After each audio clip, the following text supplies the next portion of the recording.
About starting a podcast. All right, what do you think? Fortunately, I know we talked about not testing it beforehand. But I didn't get to hear all of it. I was like, I heard like the last part of the guy like talking about doing a podcast. What? Wait, why did you get is that another Fiverr special? Of course it's a Fiverr special. Yeah. I mean, I don't do anything if it's not on Fiverr, right? Well, here's the thing though, right? We did this years ago. We got the British guy to do the LV Tech radio, and he was just $5, right? Mm-hmm. I went back. I'm like, I want to get the same guy because I like the guy. He was easy to work with. It's not $5 anymore. It's like $100 on Fiverr, and I don't know how that works. I don't know how it's $100 on Fiverr because it's Fiverr. Well, I'll give it to them. Like the branding that they did to get people like both to offer services and to pay for services around this $5 gimmick, and then once they got a community around that and they built up the platform, then they bumped up the prices. Apparently. But I did find somebody else. He's not British. He's Australian, which I guess makes sense. He's still $5, but. So you know me. After we do the show, I'll watch this back like 10 times, and I was going to tell you though. I'll be able to see the intro then. You won't believe this. I went all the way back, and I watched our first episode ever, and I'm just so impressed by how far we've come in production quality. I mean, from that first episode, we didn't even have bumper music in that first episode. Can you believe it? I know. We've got. I can't even remember the first episode. When was that? It was. I don't know. It feels like it was the first very Lehigh Valley Tech podcast that we did. No, I mean the first Lehigh Valley Tech Radio. No, I mean the first M&T, the thing that we're doing right now. Last week. Is it just been last week? And we've gotten this much better? That's right. Can you believe it? All right. This is amazing stuff happening here. So, but you obviously watched the first episode because... So is it because it's the first time it's the first time I've been on a podcast in like feels like 10 years. So yeah, I want to take advantage of it. How many times did you listen to yourself talk? No, it was just a couple. Just listen to the beautiful audio quality that you produced, Tim. I just have to listen to it. I get drawn to it. Yeah, is that what it is? Yeah. So how was your week? What were you up to this week? Oh, this week, actually, some things I wanted to talk to you about. Well, first of all, let's get to the week in a second. But it seems like if we're going to keep doing this, because that's the title of this, should we keep doing this? This is our second week in a row. Should we pull the plug? And I feel like we need to find, or I feel like the thing that makes these podcasts work, not this podcast, but podcasts in general, is some type of content that both the producers like to talk about or like to create, and things that people like to listen to. That seems kind of obvious, right? So we need to find, like, what is it that we enjoy talking about that people would also enjoy us talking about? And we had a list, right? We put a list on the Google Drive. Well, just of topic ideas, like, and you're playing with this idea of sure. Of just like what it's like to be a developer. Not, talk about tech, but also kind of a peek into our lives, like what working in technology means, things like that. On that list we had some things like getting our kids into technology. What tools are there for that? Things like Scratch and Make Code and things like that. But honestly, your Twitter bio too. Literally anything in Mark's Twitter bio, I feel like would be interesting to talk about. A critically acclaimed actor, amateur Batman historian. I mean, but I think we should put it out there for anybody who happens to be listening live. And I think we have a couple eyeballs. I don't know. If you are listening live, we have the ability now finally to see the live chats. So go ahead and drop in the comments anything you'd like to see in a future episode, or if you want to hear us talk about it right now, drop it in the live comments, and we'll do what we can. But yeah, if you're watching this after the fact or listening to this after the fact, comment with stuff that you would like to hear. If you're a developer, what you want to hear other developers talking about. If you're not a developer, kind of what what interest you might have coming from people who work in technology. So throw those in the comments so we can know what you're interested in. And to be honest, if we're not going to talk about it. But hopefully there's an intersection where it's something that we're interested in too. So, well, you like the Dev Friday name, right? You want to continue using that? Yeah, I mean, it'd be nice. It'd be good if I didn't let that domain expire in 2016. Well, Yeah, I know. And I just bought devfridayshow.com, so you're gonna make me waste $12 if we don't use it. So No, Dev Friday show works. So I guess we should now title this. I'm gonna have to pay that guy another $5. He's gonna have to say the Dev Friday show with Mark and Tim. It's an investment in the future, Tim. Is that what it is? It'll grow in value. So you asked what I did this week, and it's technically last week, but it was after the last podcast. There was and I guess it's kind of technically both last week and this week. This week there was a conference. It's called Comference, like with an M. I think it's supposed to be a play on. It's a comfortable conference. It's a conference from it's a company conference. Yeah, it's a completely virtual conference, and I had submitted a talk to that back when they had their call for papers back in the spring. And I hadn't seen any response. I'd completely forgotten about it because there was so much distance, because it was just this week from when I submitted the talks. I was actually getting ready to submit for a talk that happened, for a conference that happens in February. And I was searching to try to find where I had submitted this talk before in my email. And I popped up an email that I got 2 months ago and I'd missed from them. And they're like, hey, we'd like your talk. And I look at the dates. I'm like, the conference is next week. I was like, I'm pretty sure you don't want my talk now, but if you did, let me know and I'll see what I can do. What was interesting is this was a conference, so it's all virtual, and I've done plenty of virtual conferences like this when you do it live. You're pro. But this, they didn't want it live. They wanted it pre-recorded. I found that very hard, and it made me think of you because I feel like you do a lot of your content pre-recorded, though some of it live for classes, right? Yeah, it's I think we talked about this last week about how, like, when you record and produce and do the editing and, all the time it takes to produce, let's say, 30 minutes or an hour or however long a piece of content's going to be, it's a lot of work.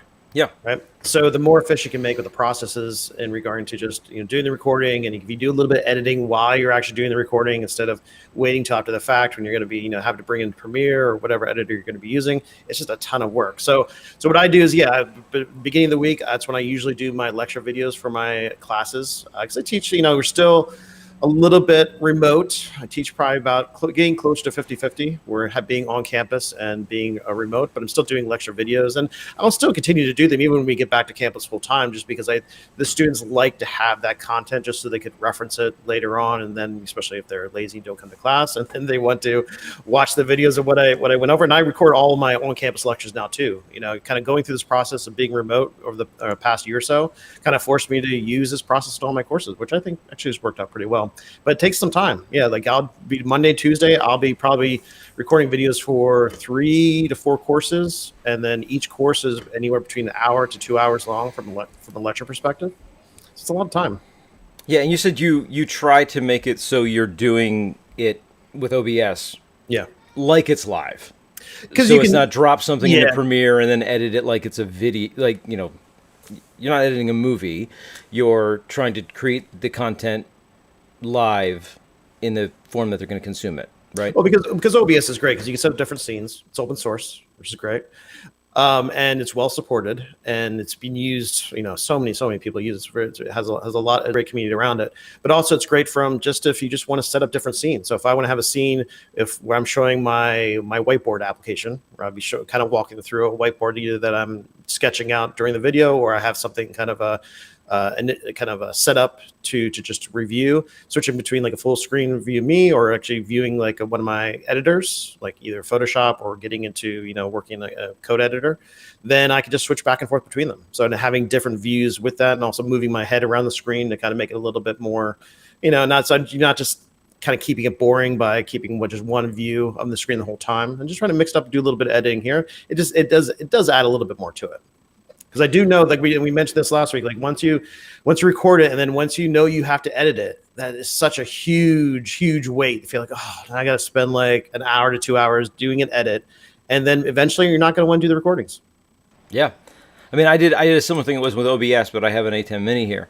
Similar thing where green screen, then that could put me down into the lower corner, and I had my my actual computer screen as my backdrop, so the presentation was kind of behind me. I'm in the lower corner, and even able to kind of go full screen and then come down like you're saying with OBS, changing the camera. What I found though it was different because I've done the live stuff before with the same exact setup, right? Because it's live. So, share the slides by bringing my screen into the mixer and then green screening me into the lower corner. Just the feel, though, even because there wasn't real people on the other side. It's the same camera, right? It's right there. Because there wasn't, and it's not like I see the other people normally. I just happen to know that they're there because it's a live conference. Just the feel was so much different for me. And I don't know if it was because it was late and I was kind of crunched in my prep because, hey, just figured out I was, doing the talk 2 days before. But it just didn't feel the same. Do you feel that way? Like the difference between giving, say, a live lecture remotely versus the recording, even though you're using the same tooling, because you're like doing it live to tape, right? You're using the same tooling. Do you feel like less energy or it takes more out of you when there's not people, even though you don't see them? There's not people on the other side of that electronic pipe. Yeah, I actually prefer not to do, because we use Zoom for the synchronous online classes. I prefer not to do too much lecturing in those Zoom sessions. And I'd rather do my lectures in those pre-recorded videos where, let's say if I do record, let's say the first 5 minutes, and I feel like, wasn't clear, I didn't start the video correctly, I can just restart it and do it, and also if I need to pause, like OBS is great too, where if I'm in the middle of something and I know I'm having a technical issue, I can hit the little pause button, pause the recording, fix the issue, unpause it, and it's great, right? So I can kind of work through issues that way. When you're doing a live session with students or whoever you're doing the presentation for, you're going to be taking up time if you're dealing with issues or feel like you have to repeat or clarify or just correct something comes up. So what I do with my online sessions is more of I'm doing critiques or code reviews or reviewing of work, a little bit more back and forth with the students. The students are presenting their work, and then I get to review it with them. I get to work on some of the content with them. Like if they're I download their HTML CSS, I can tweak it while we're kind of working through that course session together. And I think that works out pretty well. So I prefer a little bit more back and forth. I'd rather not doing just a lecture, in it, because I also think the students just check out too. Yeah, no, I think, so some of what you're saying is different than my experience in that I didn't like the feel that I could do it again. Like that to me had that same tedious feel that I think you're talking about when you do the recording. You're like, now I have to drop into the editor and I have to edit it. Yeah. Just knowing I could do a retake, I didn't like that because there wasn't like this pressure to do it right the first time, because then you get stuck in this loop of, oh, that wasn't right, let me redo it again. Oh, I think I should do this different, let me do it again. And it just, that I did not like that loop. And I'm with you too on the interaction side of things. Like when people that are watching the talk can actually, even if it's just through through the chat, whether it's a Slack or Discord or whatever, where they can push back feedback, even seeing that in the middle of the talk is great, because then you can respond to people. And just that element, I felt on one hand, there's no technical issues, right? Because you're just playing a video and everything's going to go well. And they were able to do subtitles. So it should be easy for people that maybe English wasn't their first language to at least follow along that way. But no, I like the live far better than the pre-recorded.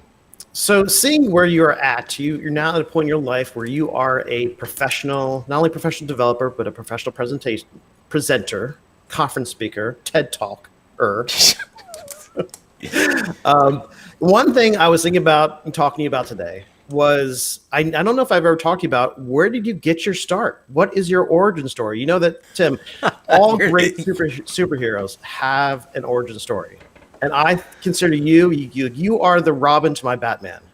I look to you for support, right? Is Robin even a superhero? Yes, Batman and Robin are superheroes. You don't get the joke. Okay, anyway.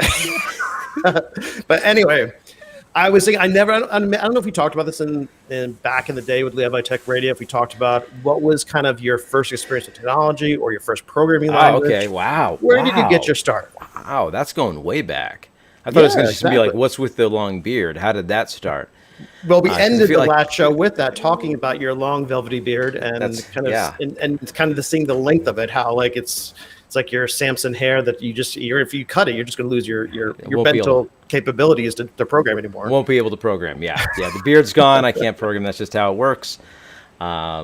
That's a different story. We'll get to that. No, so how did I start programming? Is that the question? Yeah. That's interesting. So, I was actually thinking of putting a little tweet thread thing or whatever people call about this last week when I was actually thinking about my perspective in technology changing over the years, right?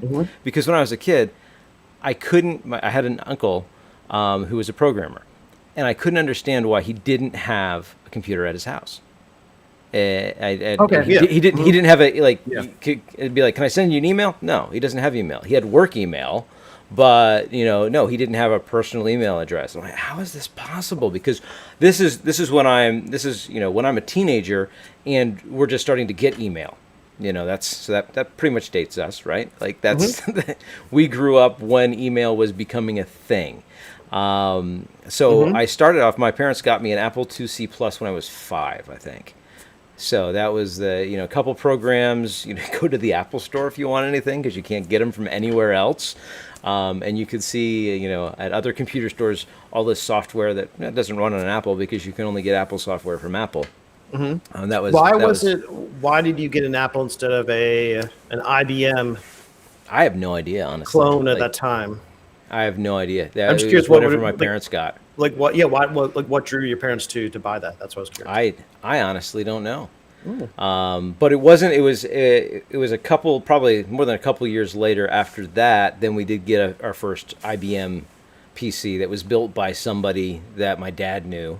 Because that's how you got computers back then. That's you right. didn't just You didn't buy this expensive stuff. You'd go to the computer show, you buy the components from some do you remember slightly reputable looking person. And do I remember? Did you ever go to the computer shows at the fairgrounds? Fairgrounds?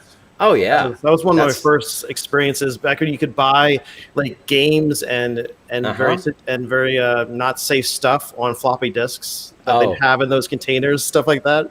But I remember walking through it as a kid and just being the place is full, it's packed, a lot of different vendors, and you're just kind of your mind's blown. Even though it's the Downtown Fairgrounds, I was not like, it's kind of, but just seeing like a room filled of people who like computers or like computer parts, early software, and just that are being sold on floppy disks was great.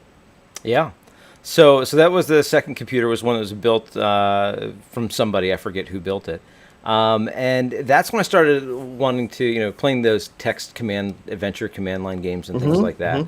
I wanted to figure out more about programming. So there's QBasic, and I don't know how many programmers cut their teeth or got interested in it because you were either changing the source code of Nibbles or Gorilla. The two, you remember those? The two games that came with QBasic.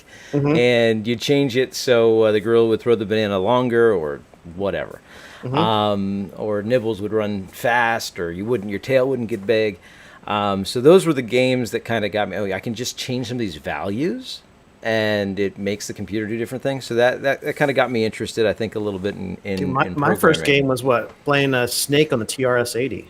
Same, that's Nibbles for QBasic. Yeah, I never had one of those. I had friends that had some of the non-Apple, non-IBM computer platform things.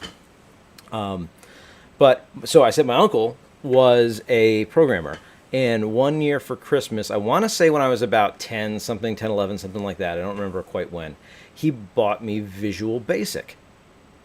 So it was a version of Visual Basic that wouldn't run, or I forget what our problem was, so then he got a different version of it. And that just blew my mind, right? It was a real programming language, right? I could do stuff with it. And I did some simple programs, if I don't know if you ever started off with things like not screensaver like programs where you draw the line and have it bounce off the squares of the bounds. Going into college, that was one of my favorite things to do. It's that's what I learned to do with graphics programming. Right. Because and then you take it to the next level, and then that's all the interactive art installations that we see today, right? But programming like that, and then the first program, and I used to have it sitting on this desk. I don't know where it is right now, but the first program I wrote for anybody other than me was a Visual Basic program that tracked the GPA for students at my church's school. So. In nothing more than Access, because at that point Visual Basic had this weird binding to access style So, databases. so it wasn't connected to any network that another student could hack into. And No, change it's like on the grade. disk. Yeah. It's like on the disk. We didn't have complex stuff like that back then. That was every geek's dream to be able to hack into the school system, to be able to change their grades, even if you had good grades, just to the fact that you could do it. Because that was you always could, a fun thing. Yeah. Yeah, so that was some of the first software that I ever wrote. I wrote that when I was 13. And I'm blown away now by the platform change, like the things that are now available, right? Hey, you're a 13-year-old now. You can be writing a mobile phone app because the platform is readily available. Everybody knows how to run it. Back then, it's like you want to be a computer pro. Well, what are you gonna write, and what are you gonna write it on? And we just have so much opportunity and so many platforms that make it really easy to get into programming and actually make something that you can see, touch, play with, interact with in a meaningful way.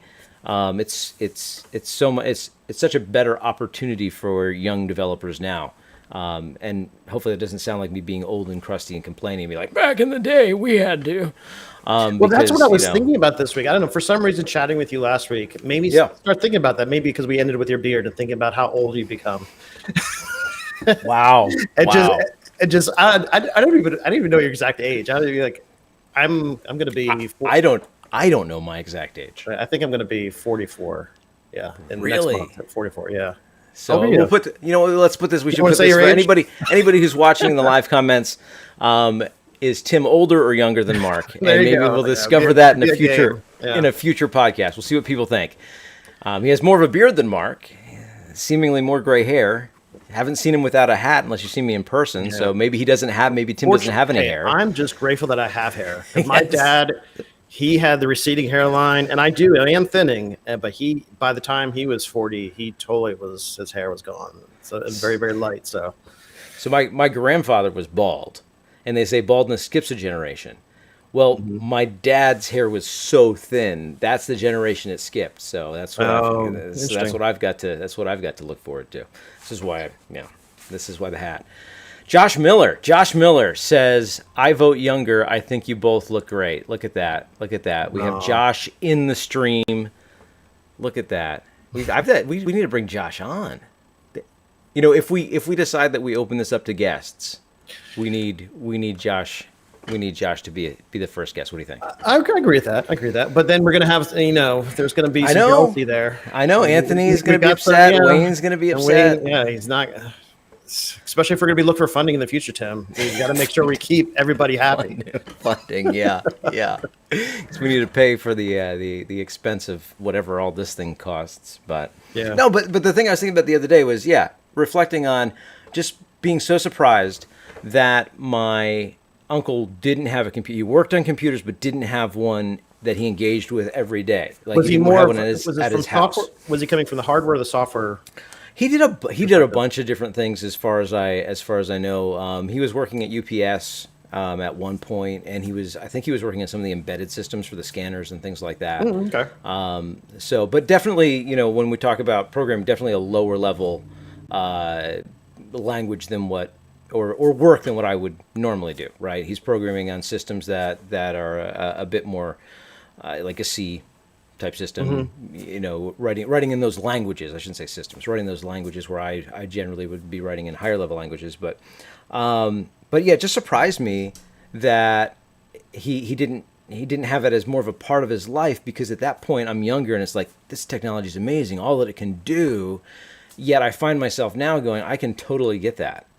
Like, and part of that, maybe part of that came about by seeing, Facebook down for 6 hours and just thinking, isn't that great that people have to look at each other for a little bit instead of just be like, how you doing, Mark? Yeah, you doing okay? What was that you said? I was commenting on Josh Miller's post on Facebook. I kind of share this somewhere in a different way where when you're working in the industry or, what I teach and kind of your head's around this all the time from this is your job.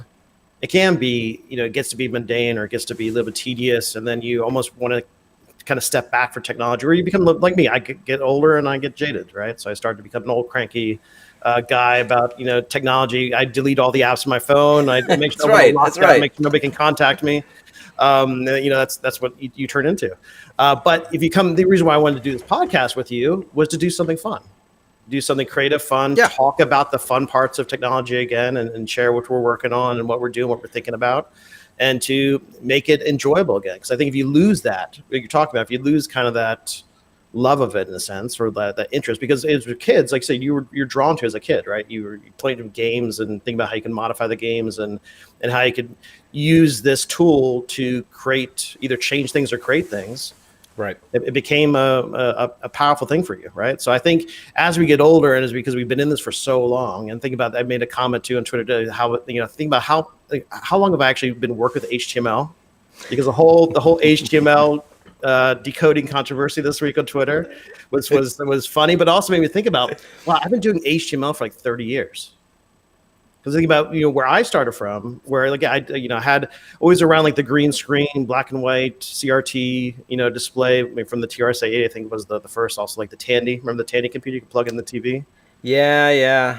And then that led to I was primarily, that's interesting. Like my first Mac was actually when I went to college. When I was able to go to a Mac lab and be able to see them, but before that, I was always just PC based or PC clones and putting together my own. Right, because the affordability of it. And then just playing with some basic games, graphics programs like you talked about, just modifying different things to see what you can do with it. But my actually thing where I started creating was HTML. Remember back in the day when you could get like your 28K, 56K, your 1400, or was it? Oh yeah, you're there. 56K was as high as it went, but then there was like the double burst speed or whatever. Yes. So those subscription services you could use your modem for that would dial in for the phone line. These crazy slow speeds, but as a kid, would you be like, "Mom, get off the phone! I'm on the internet." Well, then you could talk your parents into leveling up and getting 2 phone lines just for the internet. I know. Whoa. Once you do that, you're on it 24/7. But it's interesting though, because I had it was back when I was in junior high school, maybe before junior high school, like 7th or 8th grade. That was when we had one of those early internet service providers where there was like Epix Link or Epix Link. It was like a Lehigh Valley, like a small company. It was back when when you paid for, let's say, the $20 or $30 a month for the subscription, you get hosting, web hosting. And so because everybody would give you a little bit like the /user on their server, and it'd be like your username. And if you did it really early on, they weren't even keeping track of the storage. They wouldn't even advertise it until like you actually logged in your account. They say, oh, they have this hosting thing that you could do, and like, oh, what is that about though? Because I got the FTP hosting, then they kind of figured that out. So once I figured out, well, I could put files in this place, and then other people could see it. And before I was, doing the FTPing or through the BBSs and, sharing files back and forth, doing that. But actually being introduced to, okay, I could write an HTML page back in the day before we had CSS, or we're just using HTML for designing pages just with like tables and attributes inside of it, tags. It's just the fact that you could put information for people to get to was mind-blowing. And so I was putting up, I discovered like soundboards. So I was like, okay, I want to like download these sound clips from like The Simpsons and like Star and just Wars, link them there so you could click them into play. And like I'd make these pages. I would fill up my web host with all these MP3 files that are just sound clips. But it was fascinating though. I'd have it up there for months, and then people would start contacting me because I guess I was stupid, or I put my email address somewhere down there, and I was a kid, and then people would be writing me saying, "Oh, I love this. I love these sound files." Like that was my first introduction of like, "Oh yeah, you can create something, put it out there, and get some feedback." Yeah, so it was kind of interesting. So like, yeah, I was from the beginning like HTML, then getting into JavaScript. That was always kind of my thing, and I'm still doing it. It's kind of sad. I'm still doing that today. You're like, I'm still doing the same thing. Yeah, and then I remember. And then going into college, then kind of finding out that they used Turbo Pascal. Did you ever use that? No. It's more of an academic, it really wasn't used that much commercially, but it's more kind of an academic tool. But that kind of got me into more, procedural functional programming, then doing a little bit, getting into then C++ and Java, then from college, doing some assembly language. You ever do a little bit of that? I've looked at it. I've never done assembly. I remember, I don't know if you ever seen Steve Gibson's hard disk utilities? What would you do with spin them? Right?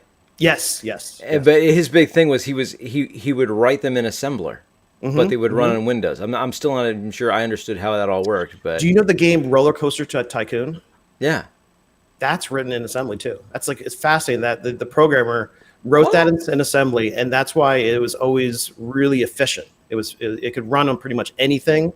It was, and you know, it's because that game has so much going on between like all the rides you can build and then the people moving around. It was like a SimCity thing. Yeah, and it was written in assembly. How did he's just a madman?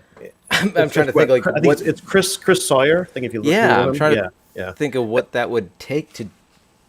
I don't a lot of even, work because you're doing real time updates to the pretty screen. crazy. I know if anybody does not just go to YouTube, look up like Roller Coaster Tycoon Classic the version. It was written assembly, and he supported, I think, through Roller Coaster 1 Tycoon. There's actually, if you go to the YouTube, there's a really good documentary that was made over the past couple by what is it? No Clips or some. They made like an hour-long documentary about him and about the game, and he supported up to like I guess the first version 1 to definitely version 2, maybe a little bit of version 3.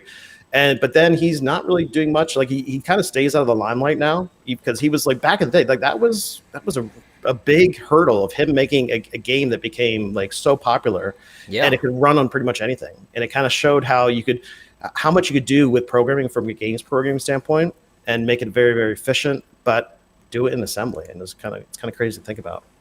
But when I did assembly in college, I was like, in my mind, I was not mature enough. I talked to my kids about how like I was a late bloomer in college. We're like, you know, going through the calculus, physics classes, and then some of my programming classes in college. I was not ready for it.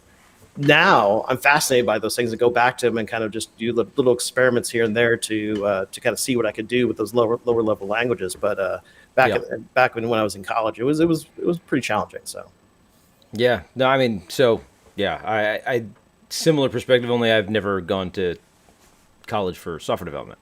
So I need very smart move. well, you know, that's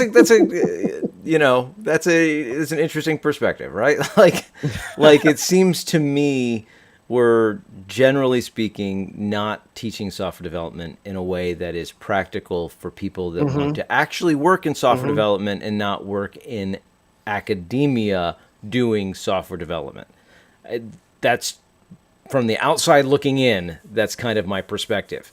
And I'm not saying that means every software development course, or you know, whatever you want to call it, whether you want to call it software engineering, whether you want to call it, you know, computer programming, you know, whatever the course title is, it just seems like a lot of it, not all of it, but a lot of it, if you're just like randomly picking a place to go to school and I want to study computer programming, whatever they call it here, I question a little bit of what skills you're getting that are practical.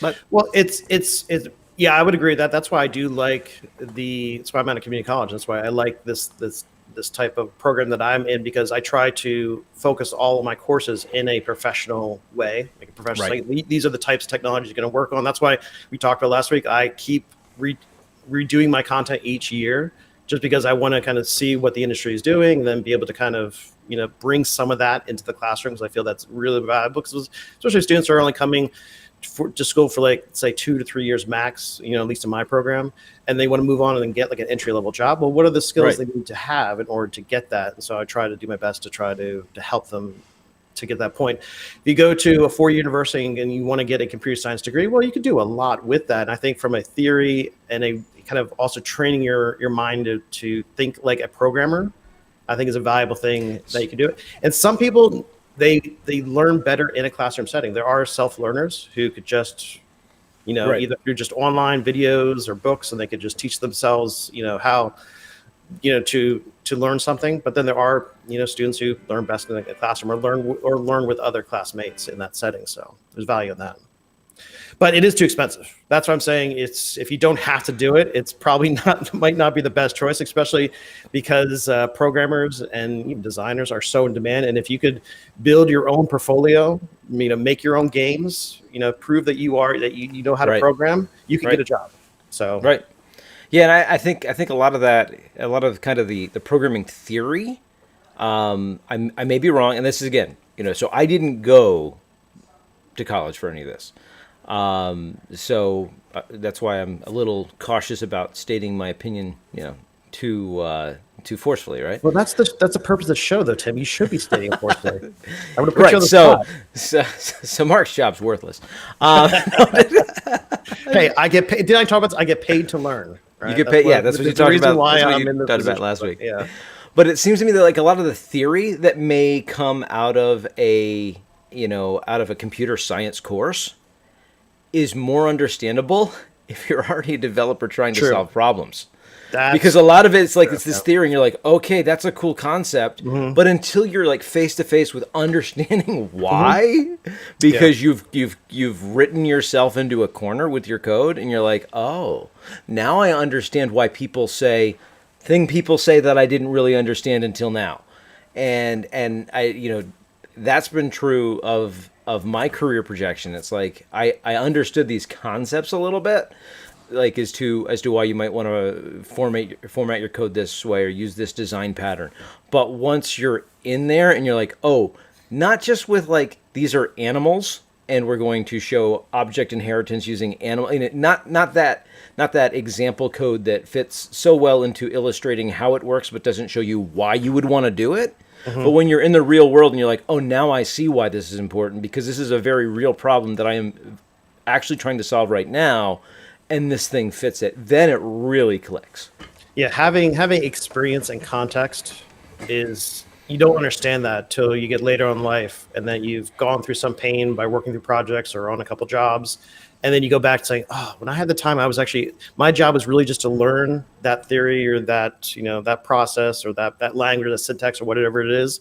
I wish I spent more time on it to kind of prepare me for what you're doing, but you don't know what you're going to experience. But then once you kind of go through some fires and you can start to learn a little bit, then you could go back and relearn some things in a different way. Actually, just for fun, I have a game architecture book that is a pretty thick, heavy book, but I go back and I have to teach myself some calculus and some algorithms to start to learn what it's actually trying to do from a if I see something in C++, I was trying to apply an algorithm or doing some type of physics calculation. Well, in order for me to really understand that, I have to go back and learn the basics or fundamentals with calculus that I probably should have paid more attention about when I was in college. But I think it's from the perspective of what makes a good developer.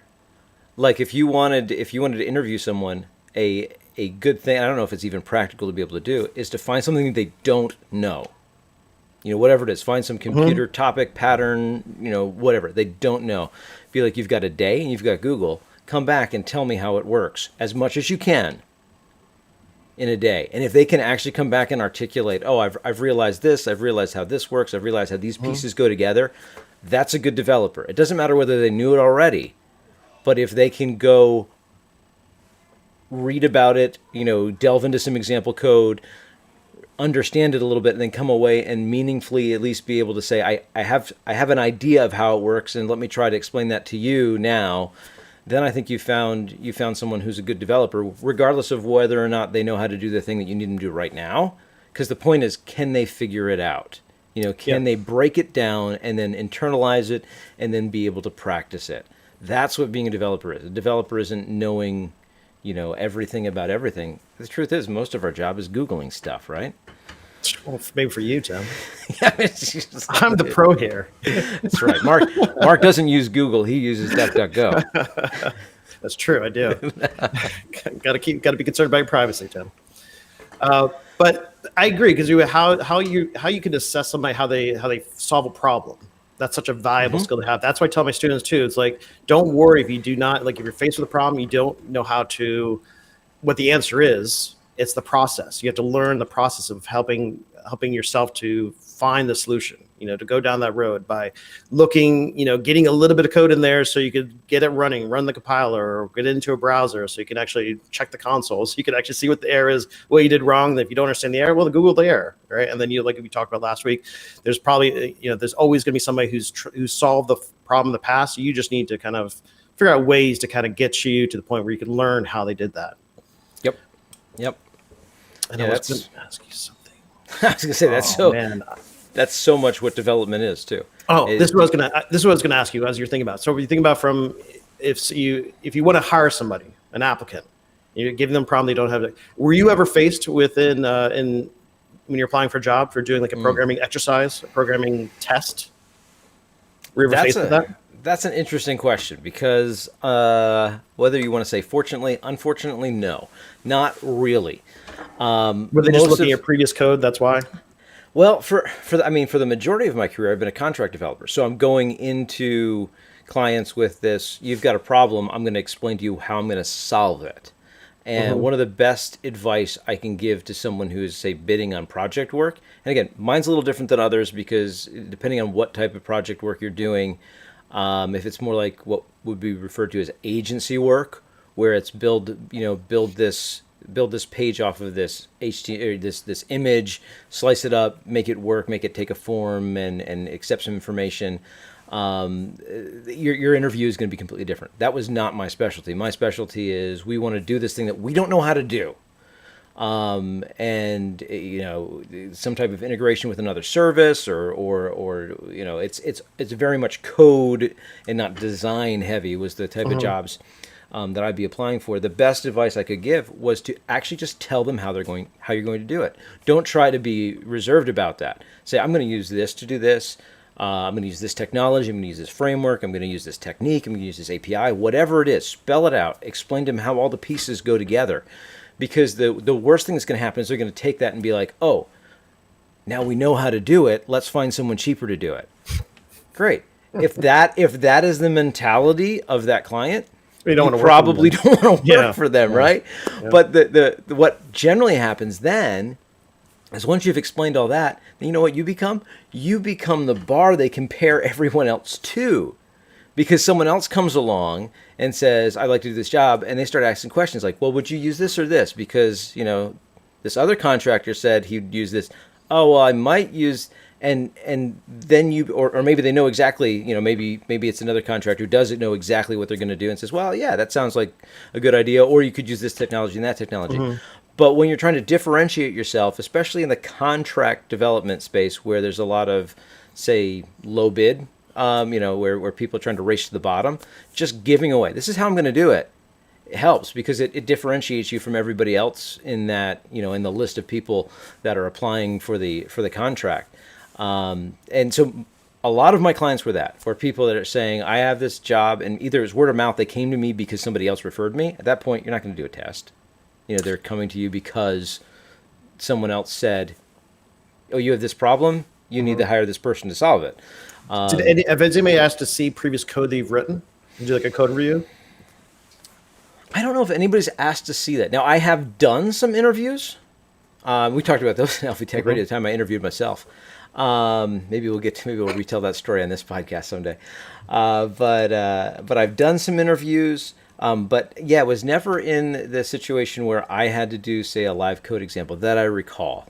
Most of my referrals have been, like say word of mouth, where they're already looking at me as a domain expert for something, whether it be an API integration, maybe be working in the telco space, working in the PHP space.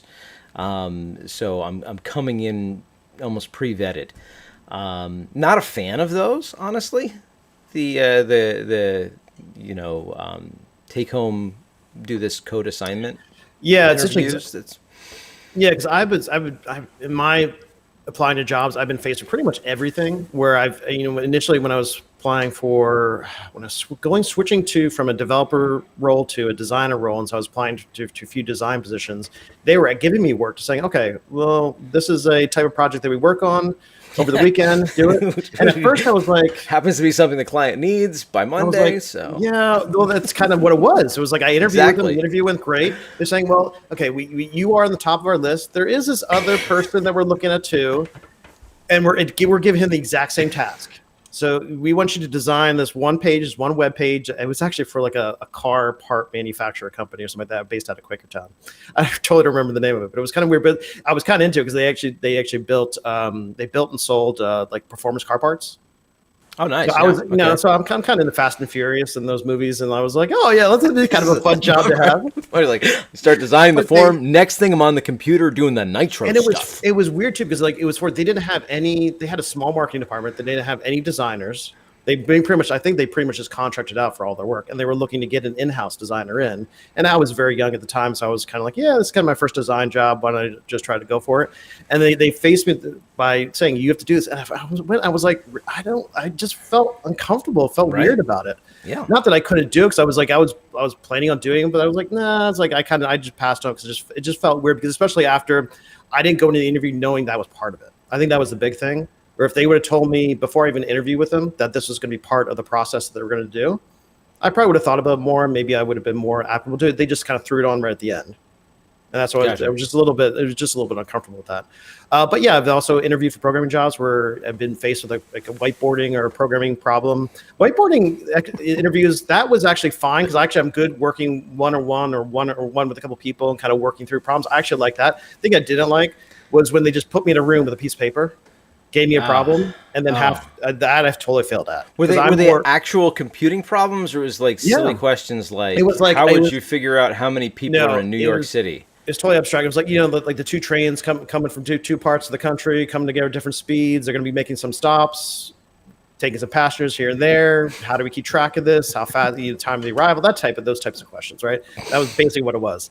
And it was like very, very esoteric. And I was like, I did it, but it was like, I know I didn't do a good job of it. And it was like, because like I said, I don't mind whiteboarding problems for an interview process if I'm working with somebody. So I can ask questions. We have a little dialogue and the back and forth. I like that. So yeah, I have no problem with those. But yeah, so it's strange, because I was also, kind of seeing previous students go into jobs at companies and kind of hearing back their experiences, and then seeing how big tech companies like, Google, Facebook or Netflix, and how they ask these really, esoteric questions about how to do a specific algorithm to solve a specific problem, and then hearing about how they don't really do those things in the real job. They just kind of, but they're doing it as a test to see how well can they solve that problem.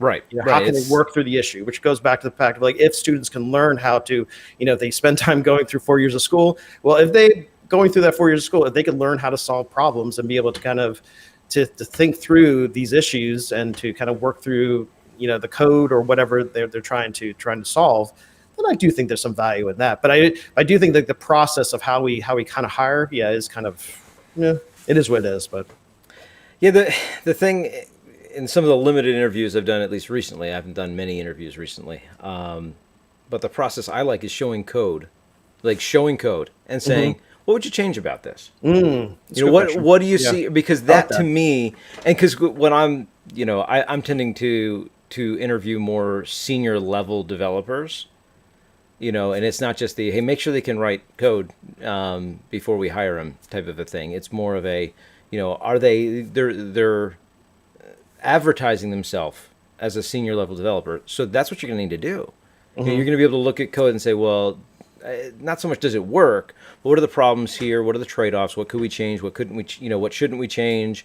How would this be better?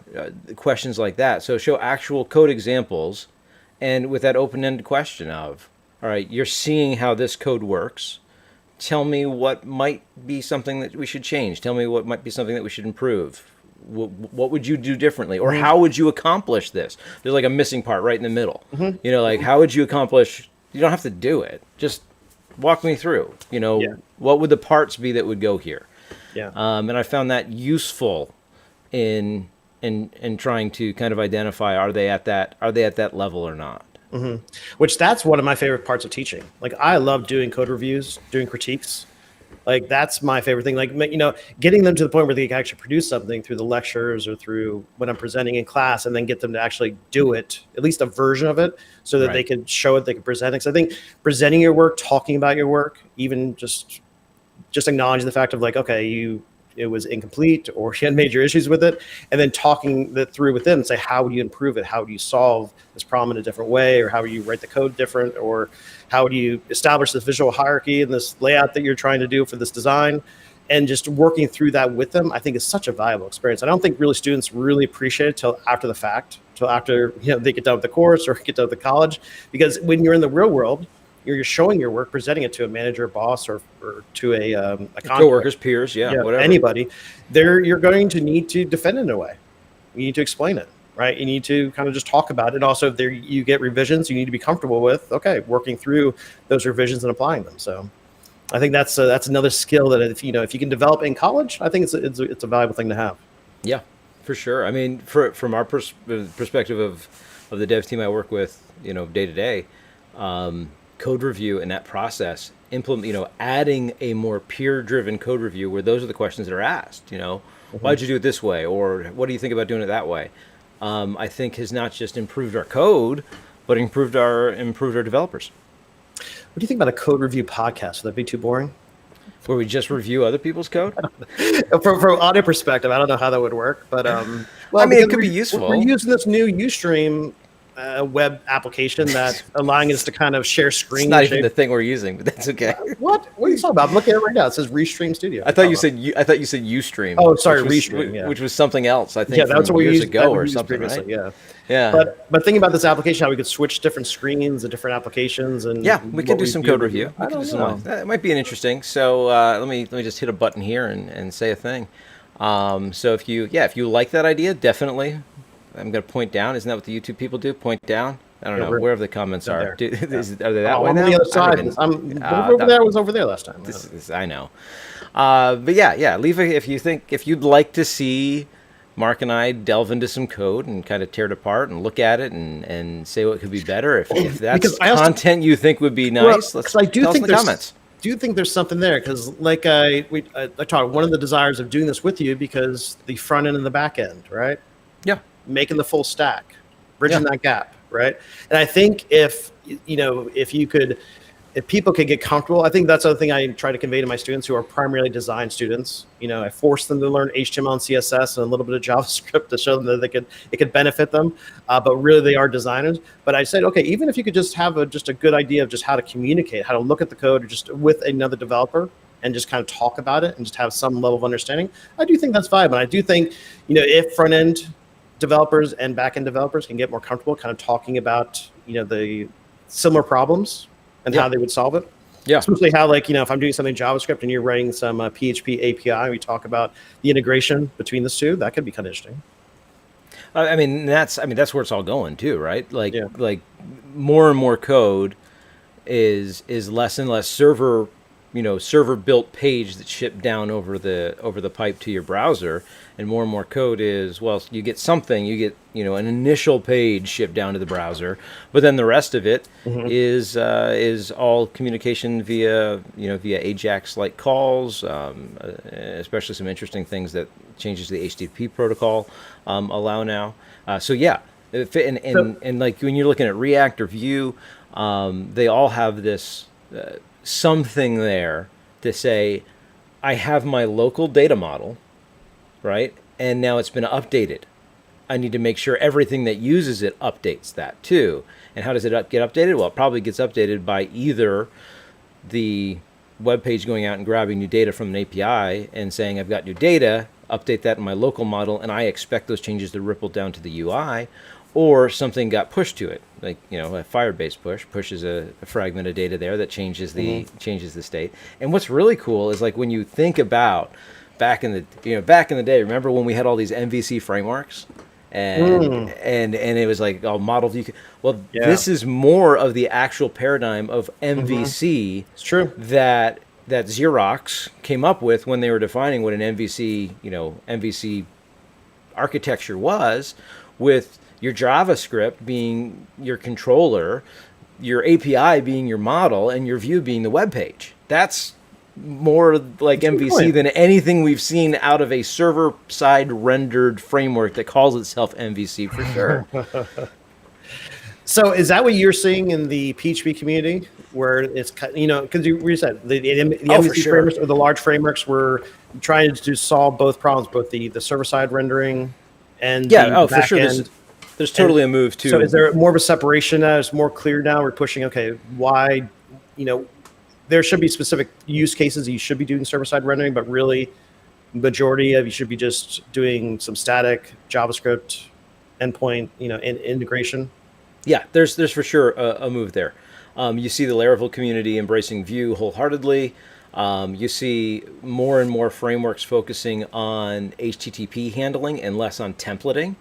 So let me be able to better wrangle an HTTP request through a bunch of things, as opposed to everything happens in this controller, and we've got templates that we inject data to, and then we render it and it's back. It's more of this, well, the request goes on a path, and we have code that's very small and is responsible for creating that response, and that response is more than likely not a full page. Yeah. Oh, and I taught a course last spring in advanced web technology. I got to, because I push it. And actually, I'm not teaching that class next spring because it was too frustrating for me. Because of the fact of I wanted to do something where I want to show students the full stack. We do a Python API using Flask. Are you familiar with that at all? It's a very kind of minimal framework that's really just geared to doing simple applications or APIs primarily. Yeah. So I could I've taught Python before in a course. I could probably teach them the bare minimum Python enable to get them to do that, and then to do a very basic React application front end for it, and just have those two talking together, between an API and a front end application, using Postman then to do some of the testing and kind of show them it. And it was I saw it was interesting. Where I think I got the students to understand the Python and the API and what gets returned out of that, the JSON that's being rendered and how the data is being structured. Got them to at least be able to do that. Once I got them tested in the Postman, they really hit a wall with understanding what is the purpose of Postman, kind of seeing how that benefits them to see the data, the data structure. To be understand this is the shape that you're getting back, or right? to test different calls, different endpoints, to also do some authentication, which Postman has some really great tools for doing that, for doing like token authentication, and then get them to the React. By the time I got to the React, then they were burned out because Postman, they kind of blew their minds and they kind of okay. And then it was a struggle to kind of get to the end. Because I do think, I think there's a separation between developers who focus on back end and front end. But I think the more you can understand about the other side, I think it's so valuable. I mean, from a front end dev, understanding the constraints that the server side developers are dealing with, the overhead of database queries, or how much either how much data you're asking for or how often you're asking for it with polling versus some type of push models. Understanding those constraints is huge. And then the same thing, understanding the fact that what might look like a simple data structure to me may not be a simple data structure to the front end dev, because they may have to split it into different pieces. How are they managing state? And if I'm giving them if I'm giving them responses back that don't make it easy for them to update and manage state, I'm not being that helpful, am I? So yeah, understand whether you focus on one or the other. Definitely understanding the full, the full stack or everything that it goes through to make a web application work, is key to being able to work well on a team that's trying to build anything. Yeah. All right, so we're getting close to 2 we're almost out of here. time. Yeah, look at that. But you know what I think we could do? We could end each show if there's going to be future shows. We don't know if there's going to be. Should we keep doing this? But I bought the domain, Tim. I have the devfridayshow.com because I didn't want to announce I was doing on the show because, I always hear about this always happening. A podcast announces a domain name and then somebody's going to buy it. Not that is that what happens? That would jump on that. I didn't realize that was a thing. And also for me, when I'm starting a project, even though it might not be the end domain that it will use, I need something, right? I need something to so I can have when I start the project. So I have we're going to be doing a small Gatsby application, which is no idea what that means, but okay. Static site generator built on top of React. So is that what we should talk about next time? Is that what you're saying? Like the value of static sites now? Yes, we could lead this. Okay, this could be a preview of that, but I also think it'd be kind of interesting. We could discuss at the end of the show what we're working on about building the show. I know we didn't want this show to be about. Oh, it shouldn't be about the show. No, it shouldn't be. But I do think they'd be kind of interesting. Yeah, no, I agree. Because I think you're doing a lot from the for the audio, getting the audio and video working and kind of producing that. I was thinking about we're going to put together this small. Really, the only purpose of the application is going to be using Gatsby to render the RSS feed. Or we'll use Markdown to just do the store of the data for each episode. Just be like a Markdown file. Nice. And then Gatsby, when it generates a site, it'll just take the Markdown file and just render out the RSS feed for the podcast. Then once we get that, which I should be able to do that Saturday or Sunday. I got the project started today. This is Dev Friday. I went hard on Dev Friday and starting to make this. So we'll get this online, and then, like I said, I'm looking into the podcast 2.0 with the podcast namespaces. Did you take a look at that? I did take a look at that. It looks cool. It looks how really we can interesting. have our Bitcoin addresses linked to donations within certain applications. So if somebody wants to send us a little tip or a boostergram, which is a message that's connected to. That is not what I found interesting, but okay. Well, what did you find interesting? Well, you sent me to the podcast 2.0 like namespace. I sent you a couple things, yeah. GitHub Yeah. repo. So I was just looking through that. Yeah. And like their namespace for these RSS style tags looked really good. Like there's the I forget what they called it, but there's one called the entry point or something like that. It signals episodes that are good for people to kind of understand.